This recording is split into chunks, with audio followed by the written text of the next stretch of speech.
పద్మశాలి పితామహులు, భీష్ములు, వృద్ధులు, అటువంటి మహనీయులు ప్రపంచంగా బతుకున్నప్పుడే వాళ్ళ యొక్క కాంస్య విగ్రహం పెట్టాలనే సంకల్పం మేము వారిని సంప్రదించినప్పుడు వాళ్ళు వాస్తవంగా ఇది సమాజానికి విరుద్ధమైన భావన ఉన్నా కూడా బతుకున్నప్పుడే నేను కాంస్య విగ్రహం పెట్టుకుంటా అనే సంకల్పంతో మేమందరం ఒప్పించి భూదాన్కోచంపల్లిలో కాంస్య విగ్రహం ప్రతిష్ఠించడానికి ముందు మా యొక్క ట్రస్ట్ చైర్మన్ సిలివే చంద్రయ్య గాని, లవ్ కుమార్, బడుగు దానయ్య గారు కానీ, నేను, మా కుటుంబ సభ్యులు లక్ష్మీనారాయణ, సోమయ్య గారు వీళ్ళందరూ కూడా ప్రయత్నించి మా సొంతంగా మేము చందాలు వేసుకొని ఈ కార్యక్రమానికి పోచంపల్లి ప్రాతినిధ్యం వహించి దానికి గాను అన్ని విధాల అన్ని సంస్థల మా పోచంపల్లి సంబంధించినటువంటి పోచంపల్లి సంస్థలందరూ కూడా ఒక తాటి మీద నిలబడాలని చెప్పి ఉంచి మేము చందాల ప్రభుత్వంగా తయారు చేసి వారి యొక్క విగ్రహం ప్రతిష్ఠించి వాళ్ళని స్వయంగా ఒప్పించి వాళ్ళు ఏ విధంగా తయారు చేయాలనో వాళ్ళ సూచనలు కూడా స్వీకరించి ఆ విగ్రహాన్ని ప్రతిష్ఠ చేసుకున్నాము. అయినను చాలా సందర్భాలలో ఈ మహనీయుడు మన యొక్క తెలంగాణకు ఎనలేని సేవ, బడుగు బలహీన వర్గాలకు కానీ, చేనేత వృత్తి కానీ, కుల వృత్తులకు కానీ ఈయన గారు నవ సంఘర్షణ సమితి పెట్టి 3 మాటలు మన యొక్క ఎమ్మెల్యే గారికి కూడా వాళ్ళు నెగ్గి ఒకప్పుడు ఇతను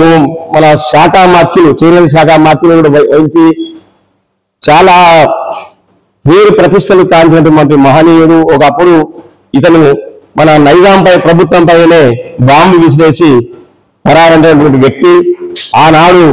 మన యొక్క పద్మశాలి కులాన్ని కానీ మన వెనుకబడ్డటువంటి కులాలందరినీ కూడా ముందుకు తీసుకురావాలని ఈ యొక్క సంకల్పంతో అతను ప్రతి గ్రామానికి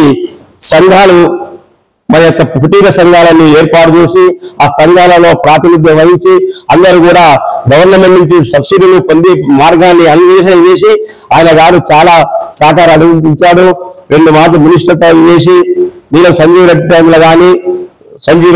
కానీ ముఖ్యమంత్రిగా ఉన్నప్పుడు ఎవరు మన యొక్క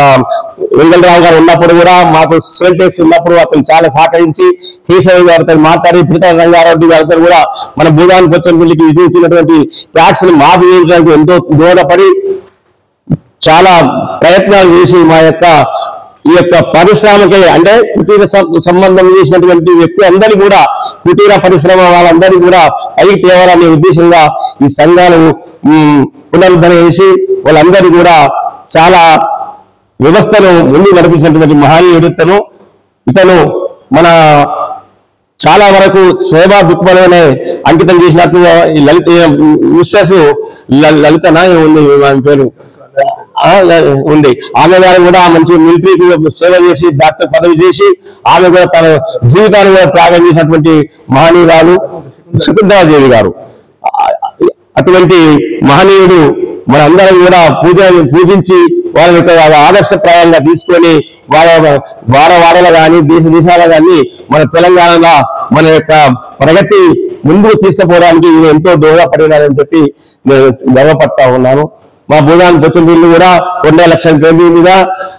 ఈయన గారు మా యొక్క లక్ష్మణ్ కాలనీ అని చెప్పి 100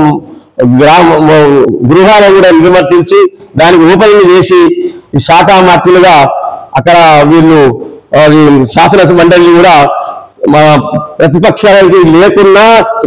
కేవలము మన కాంగ్రెస్ పార్టీని మంచి డెవలప్మెంట్ తీసుకురావడంలో దిట్టగా చేసినటువంటి వ్యక్తి మహనీయుడు ఇతను. ఇలా ఎంత చేసినా మనం సేవ తక్కువ అనేది మనది.